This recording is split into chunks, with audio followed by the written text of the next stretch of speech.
major role. Yes. Yes. You know, I do my appearances, but I'm waiting for that major role. It's gonna happen soon. It is. Yeah. So let everybody know how they can get Topic, and that is money. Money is a form of speech as well as actual embodiment of that speech in a thing called coins. And these days we have also paper money, but I've been looking at internet on some of the images of money, and I realized how traditionally money was connected with the concept of beauty. I wanted you to see some of the images of ancient money. This is okay, and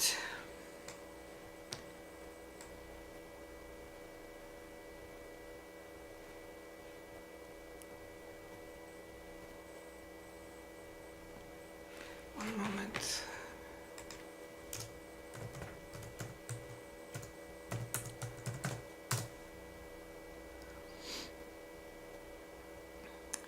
Here is a coin from ancient times. This is from Polish-Lithuanian Commonwealth. You have Rex Polonia, that was during Saxon's time, and you see here how beautifully designed this coin is, and you see here the profile and hair of the king that had his authority over kingdom's money, and you see how beautifully his hair is displayed on that coin, and then you also see the glamorous, beautiful clothing. But I wanted you to see the beauty and perfection of hairstyle on this coin, representing the royal crown of the king. You see how amazingly precise is the sculpting of the king's hair. So the money in those times was associated with glamorous beauty of the royal power that had authority over the financial instruments of the kingdom. There is another one that I found amazingly beautiful, but there are so many. When you study the history of coins, you see how much thought has gone into the creation of those coins. Look at this. You see another coin, and this one is under Rex Polonia, and you see again the beauty of the king's hair. Today we have a lot of people who shave their hair. There is no hair on their heads, and traditionally in those times it was a sign of lack of power, and the beauty of the king's hair was a sign of power and authority of the royal crown, and it was beautifully displayed on the coins. And look at this particular coin. You see the beauty not only of the hair, but how the presence of the hair showcases the beauty of the king's face and neck, throat. This is one of the examples of how important that association of money and beauty has been traditionally. Here you have the sign of a crown on a coin, and there are many of those amazing pictures of diverse coins and diverse then paper money that is created in a very beautiful way. So you see that association of money and beauty and glamour has been traditional and is one of the ways in which people would convey the distinction of money as an instrument of value versus other instruments.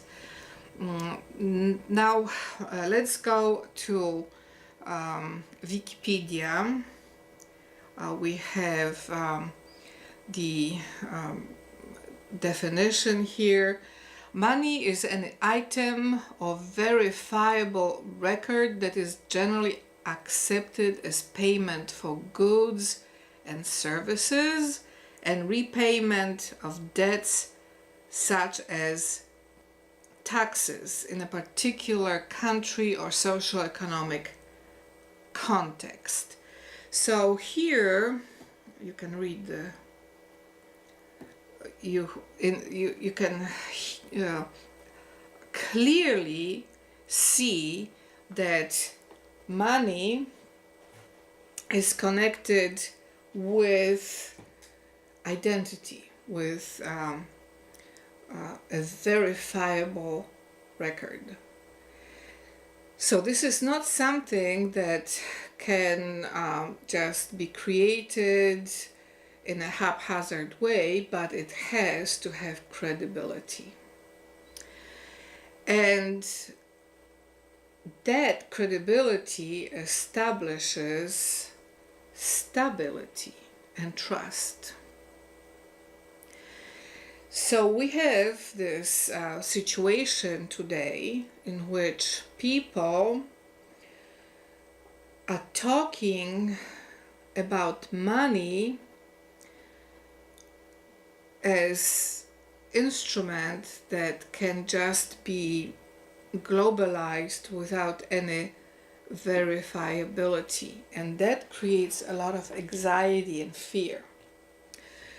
So we have to study the credibility and ways in which money can be verifiable, not only in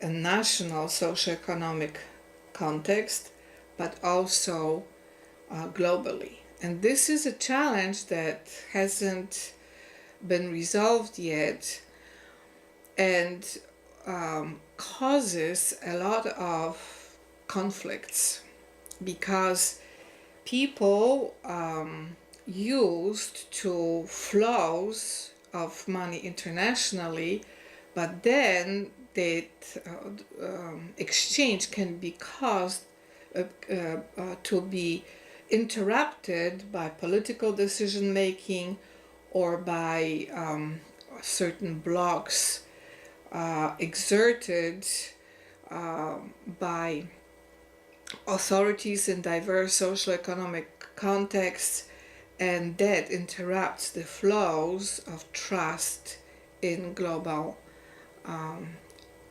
and multinational transactions. So we have a situation today in the world in which we have to develop better ways of long-term verifiability of money that would be higher than political decision making of individual governments. And that is a very difficult thing to do.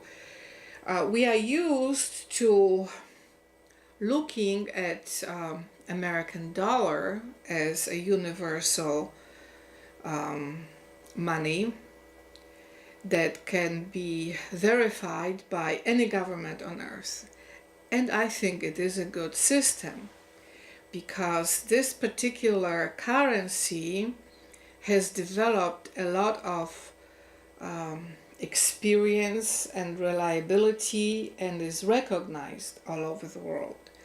So we should understand that the global function of American dollar should be higher than any instruments that would block it from that universal way of verifiability. And sometimes this is not understood properly, and certain blockages are created that destabilize many regions of world's economics. I think that we should continue with American dollar as universal currency, that using another currency or creating a new currency for this purpose would create other problems. So I encourage American authorities and authorities from other countries that are connected to decision making around American currency, dollar, that they will be able to develop ways to shield that currency from political decision making that would undermine its freedom and liberty and universal verifiability. I think it is important to continue that function. And the most amazing part of the fact that American money is so universal is that it is connected to faith in Kingdom of God. American money recognizes the connection of money to Kingdom of God. And God we trust is on every coin and on every banknote of American money. And that unblocks flows of light and life from Kingdom of God to America and then to the whole world. And that creates presence of beautiful grace of God on activities of entire mankind. So that's another reason to continue American dollar as universal currency. The second sentence in this wonderful Wikipedia definition about money is that the main functions of money are distinguished as a medium of exchange, a unit of account, a store of value, and sometimes a standard of deferred payment. Any item or verifiable record that fulfills these functions can be considered as money. So we see here the need of this predictable organization around money. Medium of exchange, a unit of account, a store of value, a standard of deferred payment or standard for current payment, or understanding of past debts. So you see that a lot of activities around creation of peace in the nation and in the world is connected to the right organization of money. And we have to pay attention to it because that creates a sense of order and peace that then can help with other activities, with other ways of organizing our social and national lives.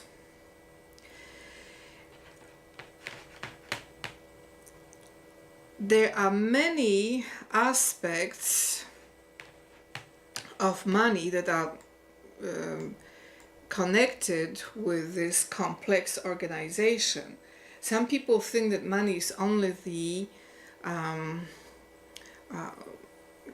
banknote or the coin, but as we now know, it's only one way in which we see money. So we have to very calmly look at money as central organizers of multidimensionality of financial life within a given country and in the world. And when we do this, we'll create financial education that will help anybody in the world to develop calm and a sense of peace around money. Today there is a lot of conflict around money. There is a lot of even rage and outrage about some people having access to money, other people not having access to money. There's a lot of jealousy around money. There's also a lot of strange silence around finances that creates points of disconnection that then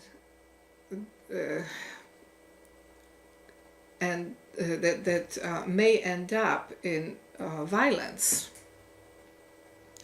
So one of the ways we can understand finance is that it is a way to connect people and goods in a predictable way, and also in the way that can be talked about and discussed.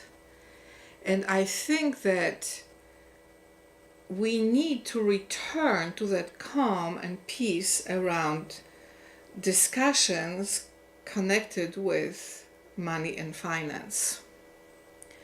I use the word money and finance because finance obviously is a form of application of money to diverse areas. So we talk about financial future of money, but those two concepts are related, and there are many meanings that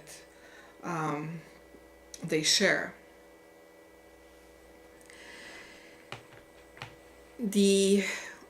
One of the main issues of significance in finance is the supply of money. The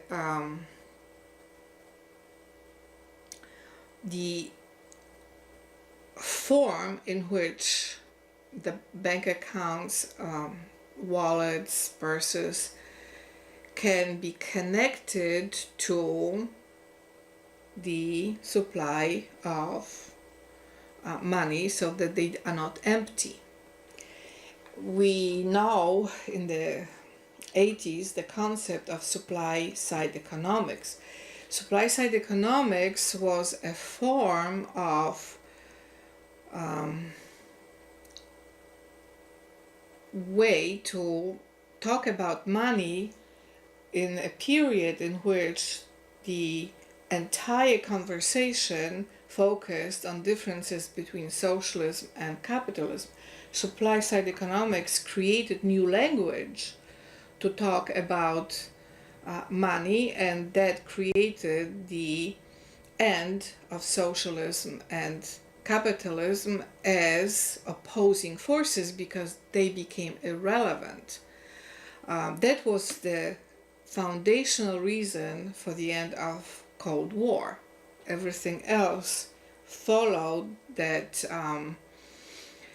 new way of thinking about money. And it is very important because before, countries were caught up in ideological struggles around the differences between capitalism and socialism, and there was no way for them to create ways in which they could connect at some other level. So supply side economics created that level, and today we have a situation in which people talk about multidimensionality of supply side economics and money as the central financial instrument. We have a situation in China, for instance, that kept certain structural ways from the time in which it was communist socialist, but then applied supply side economics, and that allowed it to transform into a very wealthy country. It never adopted capitalism because by that time that was irrelevant. It just went directly to supply side economics, focused on financial instruments that put money at the center of decision making, and that completely transformed its economics. So some people do not understand that China never went through capitalism because it went the way of supply side economics. It happened to many other countries as well. Russia abandoned communism and socialism and returned back to royal understanding of financial power and authority, because Russia has been royal for more than 1,000 years, and that basically meant it returned to the concepts of kingdom of God to bring in supply of finances. So it was in a way supply side economics, but it wasn't just focused on developing new way of supplying money, but connecting back to the traditional way in which Russia received money. And that is very similar to what Americans call "In God We Trust," except in Russia its ability for the Russian state and authorities to receive that grace directly from God. Because as some of you know, Russia separated personal wealth of a king and state royal wealth.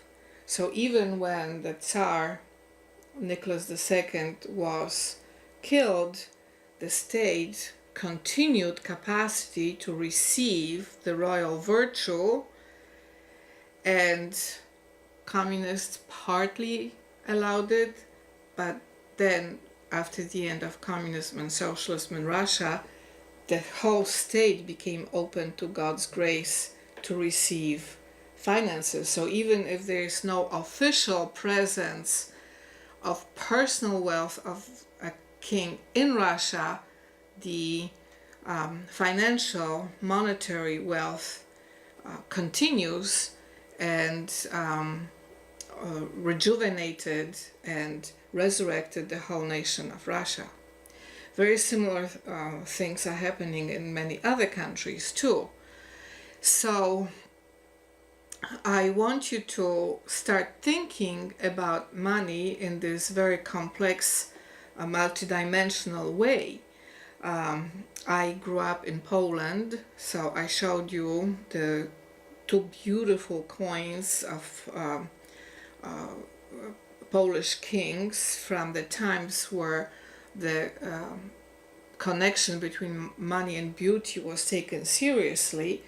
And today, when you look at a lot of printouts of currency in Poland, there is return to that royal beauty in the design and value and virtue of money, which means that Poland can receive money directly from Kingdom of God.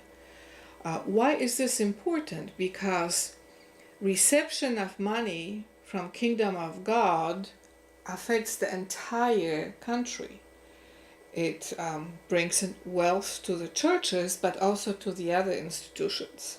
So it's a higher level way of connecting to loving will of God's light and life. And that creates peace. I believe that we can only get true peace from Kingdom of God. So let's receive that miraculous peace from Kingdom of God, and let's continue the beautiful money from our living God and His living light. Thank you so much.